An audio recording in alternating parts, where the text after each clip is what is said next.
बहुत अच्छी जीवन कहानी है। वो कहानी हम सभी सुनेंगे, लेकिन उसके पहले हम आशा बहन से शुभेच्छा सुनेंगे। आदरणीय आशा बहन।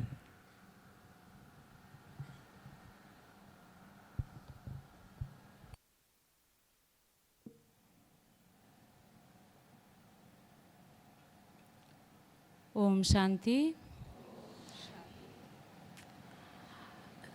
आज बाबा का इतनी प्यारा सा संदेश सुना हम सब ने। आप लोग को कौन सी टाइटल दिया आज? होली हंस और फरिश्ता, दो टाइटल मिला आपको। कितना खुश नसीब है आप सभी। हम हर साल यही समय पर आते हैं आप सबसे मिलने के लिए। हम देखते हैं कि पूर्वजों को जो भोग लगाते हैं और पूर्वज के साथ साथ हमारी मर्जीवा भोग वाले भी लाभ ले लेते हैं। हमारी पूर्वज तो ऐसे भी कौन है? हमारी वरिष्ठ दादियाँ दादाएँ। आज 19 तारीख ना, आज 14 तारीख, हाँ 14 तारीख है आज। तो ये जो हमारी दादियाँ और दादाएँ जो हम एडवांस पार्टी में गए हुए हैं, हम देखते हैं कोई चले जाते हैं तो हमारी मन में थोड़ा बहुत दुख होते हैं, लेकिन उनको भी जाना ज़रूरी होते हैं क्योंकि एडवांस पार्टी का भी काम करना, तैयारी करना होता है। तो यही समय पर हम ज़्यादा करके याद करते हैं। मैं तो यही कहती हूँ कि दादियों को सिर्फ याद करना ही नहीं होती है, उनकी विशेषताएं, उनकी कलाएं, उन्होंने हमको जो भी प्रेरणाएं, शिक्षाएं दिया है, वो सब हम अपनी धारणा में लाएंगे तो ही सबसे बड़ा श्रद्धांजलि होंगे।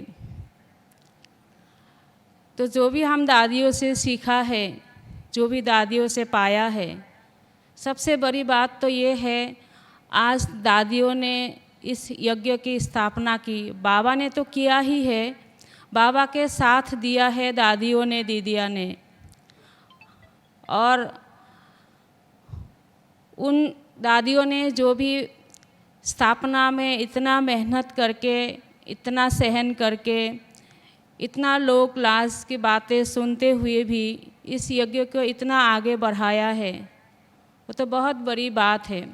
हम तो यही कहते हैं कि हम बना बनाया मक्खन खाने के लिए ही आए हैं, क्योंकि स्थापना उन्होंने किया है, उन्होंने इतनी आगे बढ़ाया है और हम अभी आराम से उसका लाभ ले रहे हैं।